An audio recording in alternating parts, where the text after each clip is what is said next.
Does your dog like to play with other dogs? Let me know in the comments below. Today's question comes from Mary, and Mary has just adopted two 6-month-old Australian Shepherd mixes from the pound.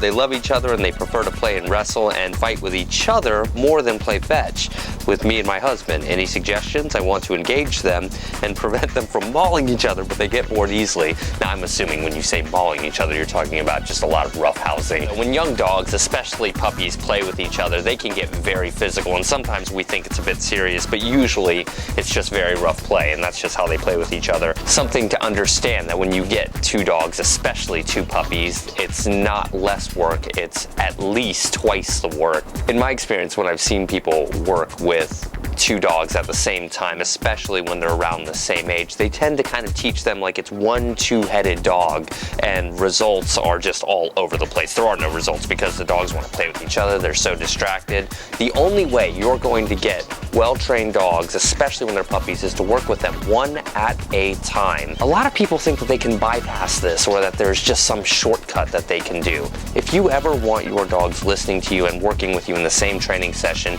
you first need to get them listening to you one-on-one before you then begin to integrate them. Don't make that mistake of letting them spend every waking moment with one another. That bond needs to be achieved with you during training at least, so that you can encourage them to listen to you. You want to be the most exciting thing in their life. I mean, after all, we've got hands, we've got fingers, we can throw stuff, we can play tug, we can invent all of these games, and we can take them places. We are magical to our dogs, but we have to communicate that to them, and sometimes that's difficult to communicate when they're so focused on playing with another dog. Now, I'm not saying they shouldn't play with each other. They absolutely should. However, when it's training time, it's just a person and a dog. There's not other dogs there. In the beginning stages, you want it to be very clear and very simple for your dog, rather than overwhelming them with all of these distractions. To me, it sounds like the mistake you are making is trying to work with them simultaneously.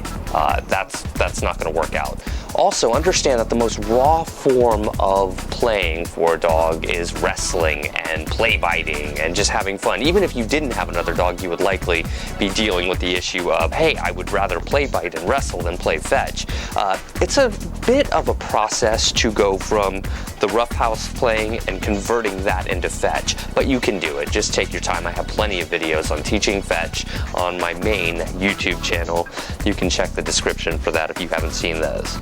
As our dogs get older, they're not really content to simply play with each other in lieu of physical and mental training with a human being. Remember, since dogs were bred to interact with people, they will always be a bit incomplete until they have that really good interaction with a human being. That's often accomplished and simulated through games like fetch, as I've said, and any other dog sport like herding or fly ball or frisbee or agility. I mean, there's a lot of ways to go about building that connection and relationship with your dog, but dog-on-dog interaction is cool, but not a substitute for training or exercise. Does your dog play with other dogs? Tell me in the comments below. Click thumbs up if you like the video, and make sure you tell your friends to follow me on Facebook as well, and make sure you're subscribed to my main YouTube channel at youtube.com/ZachGeorge. Okay, bye.